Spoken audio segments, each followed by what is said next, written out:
क्या अफजाल की बेटी नुसरत के साथ सपा ने किया खेल? क्या खुद पिता अफजाल ने पहले से लिख रखी थी स्क्रिप्ट? आखिर क्या है सपा और अफजाल की गाजीपुर की सियासत? गाजीपुर में अफजाल अंसारी की बेटी नुसरत अंसारी के नामांकन पत्र खारिज हो जाने के बाद से अलग अलग तरह के कयासों के बाजार गर्म है। ये भी कहा जा रहा है कि अफजाल अंसारी ने खुद ही पहले से समाजवादी पार्टी के सिंबल पर चुनाव लड़ने का मन बना लिया था। माना जा रहा है कि नुसरत अंसारी के पीछे हटाने के पीछे दो बड़े कारण है। कारण नंबर 1, पहली वजह यह कि नुसरत अंसारी को समाजवादी पार्टी के सिंबल पर नामांकन कराना ये एक सुनियोजित राजनीतिक पटकथा का हिस्सा था। ऐसा करना विरोधियों को कंफ्यूजन की स्थिति में डालने का तरीका था। कारण नंबर 2, दूसरी बड़ी वजह यह कि गाजीपुर के सपा के संगठन और नेता अफजाल की दूसरी पीढ़ी नुसरत के सपा में लॉन्च होने से असहज हो रहे थे, इसलिए सपा आलाकमान नुसरत के नाम पर असहज था। गाजीपुर में सपा के संगठन को यह लगा कि गाजीपुर की सियासत में समाजवादी पार्टी के बैनर से नुसरत अगर लॉन्च हो जाती हैं तो अंसारी परिवार की दूसरी पीढ़ी भी सियासत में आने का रास्ता उसका सामान्य और सरल हो जाएगा।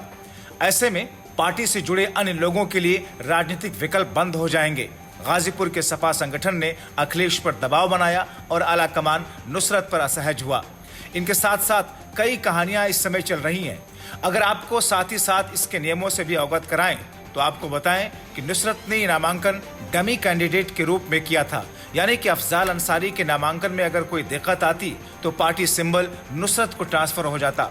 समाजवादी पार्टी की तरफ से एबी फॉर्म अफजाल अंसारी और नुसरत अंसारी दोनों को इशू किया गया था, मगर खारिज क्यों हुआ ये आप जान लीजिए।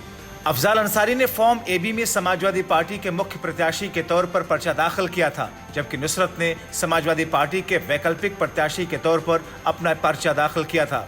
आयोग के नियमों के अनुसार मुख्य प्रत्याशी का पर्चा स्वीकृत होने की दशा में वैकल्पिक प्रत्याशी का पर्चा खुद ही खारिज हो जाता है और इसी नियम के तहत नुसरत का पर्चा जिला निर्वाचन अधिकारी ने खारिज कर दिया और इसकी पुष्टि खुद जिला अधिकारी की तरफ से की गई। बहरहाल ये तो नुसरत के पर्चा खारिज होने की बात रही, लेकिन आपको बताते चलें कि गैंगस्टर मामले में यूपी सरकार ने अफजाल अंसारी की सजा को बढ़ाने के लिए इलाहाबाद हाई कोर्ट में अपील दाखिल की है।